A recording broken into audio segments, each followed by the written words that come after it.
Bonjour, moi c'est Théo, Société B-City. Je suis aujourd'hui au Parc Grand Air afin de répondre à un contexte de pollinisateurs, un questionnement de résidents qui voient des attroupements, encore une fois, de pollinisateurs au même endroit. On va avoir des pollinisateurs effectivement visibles, non visibles. On a beaucoup de pollinisateurs, on parle d'abeilles domestiques, on parle d'abeilles solitaires, on parle de guêpes.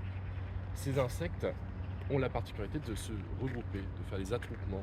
Pourquoi? Parce qu'il manque de ressources à l'heure actuelle. On est sur une période dite sèche, le mois d'août, il y a très peu de ressources. Vous voyez, il y a très peu de fleurs à l'heure actuelle dans l'environnement. Et les insectes, simplement, cherchent de la ressource. Donc, on peut voir des attroupements sur des sols qui ont pas été localisés par des gens du coin. Pas d'inquiétude, on est juste sur des insectes qui cherchent à se nourrir. On peut voir par exemple juste ici un frelon européen qui cherche à avoir de la ressource. On peut voir des guêpes, on peut voir une petite coccinelle, on peut voir un papillon qu'on a pu voir tout à l'heure, on peut voir des abeilles également dites domestiques. Qu'est-ce que font ces pollinateurs sur cet arbre à votre avis? Simplement ils viennent butiner, ils viennent récupérer en fait de la ressource. On peut voir ici des pucerons. Les pucerons vont sécréter du miel, qui est une déjection de pucerons, et les insectes vont s'en délecter, ils vont se nourrir de cela.